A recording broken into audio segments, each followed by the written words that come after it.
Have you ever heard of the PayPal Mafia?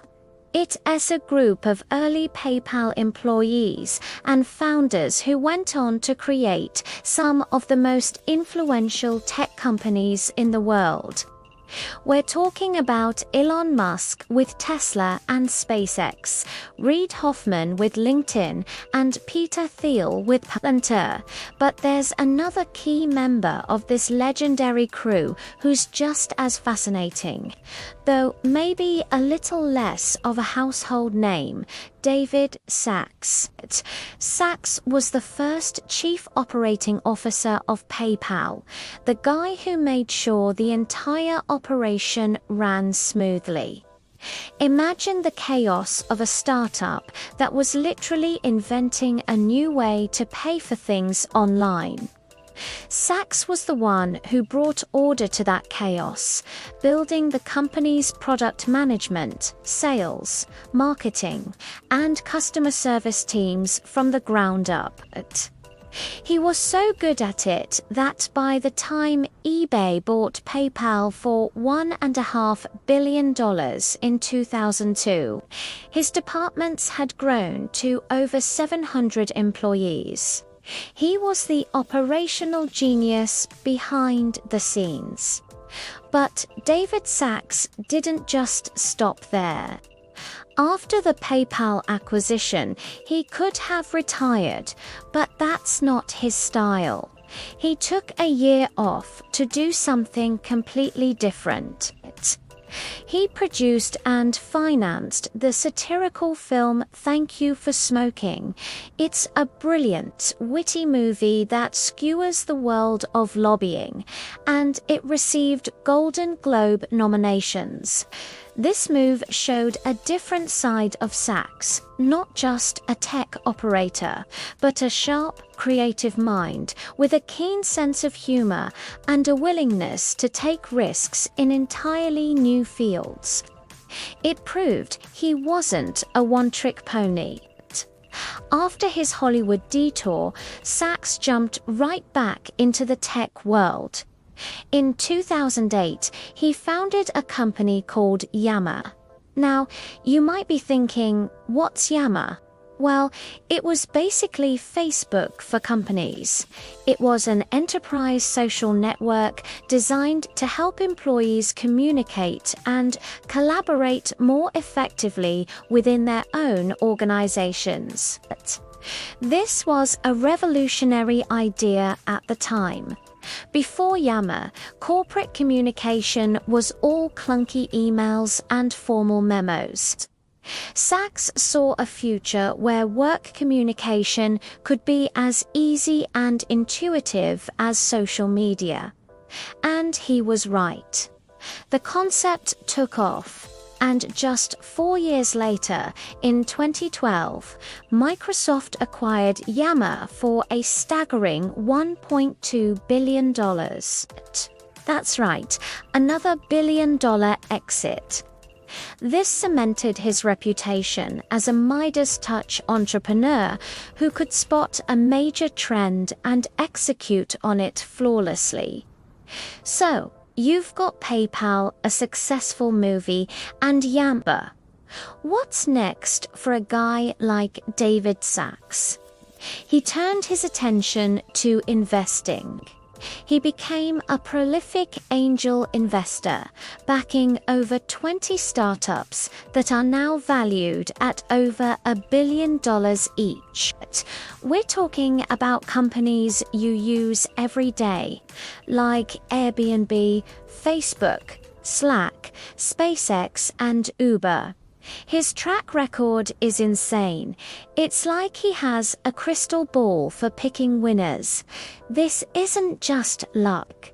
It's a deep understanding of what makes a great company, a great product, and a great founder. He knows what to look for because he's been there himself, building companies from the ground up. But Sacks wasn't content just writing checks. He wanted to get his hands dirty again. In 2016, he took on the role of interim CEO at Zenefits, a human resources software company that was going through a major crisis. The company was in turmoil, facing regulatory issues and a damaged reputation. It was a classic turnaround situation, a challenge most people would run away from. But Sachs stepped in, stabilized the company, and put it back on a path to success.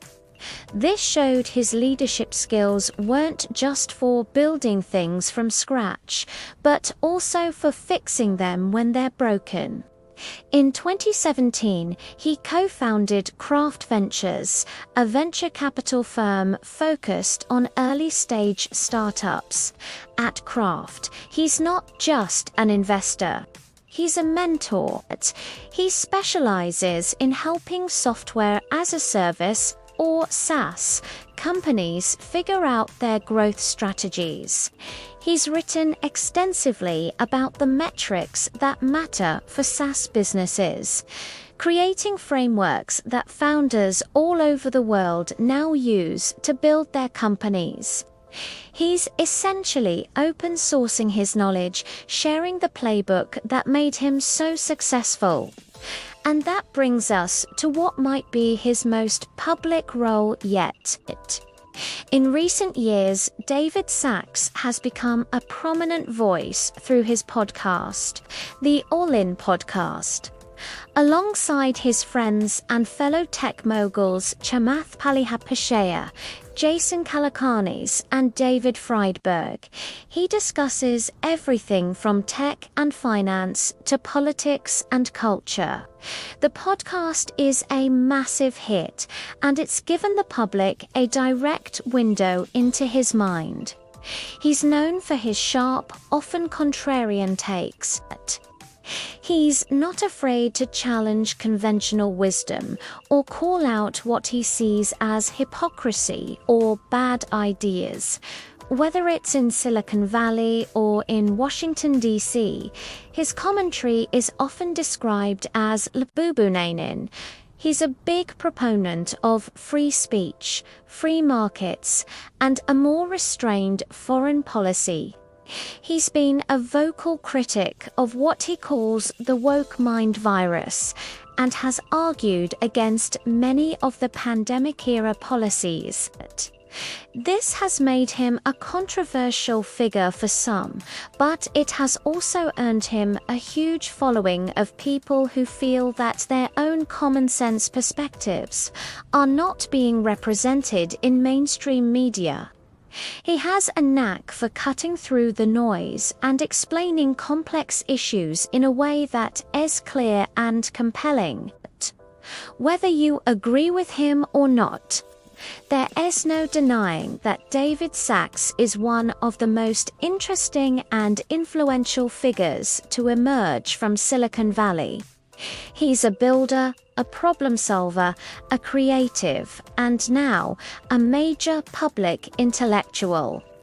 From his early days building the operational backbone of PayPal to his billion-dollar success with Yammer, to his current role as a top venture capitalist and podcast host. His career has been a masterclass in seeing the future and then making it happen. He embodies the spirit of the PayPal Mafia, a relentless drive to build, to disrupt, and to shape the world according to his vision. His journey shows that you don't have to be the loudest person in the room to have a massive impact. Sometimes the most powerful person is the one quietly building the systems that everyone else will come to rely on. He's a true operator in every sense of the word. Thanks for watching. If you found this story about David Sacks as fascinating as I did, make sure to hit that like button and subscribe for more deep dives into the minds that are shaping our world. Let me know in the comments what you think about his career or his takes on the All In podcast. See you in the next one.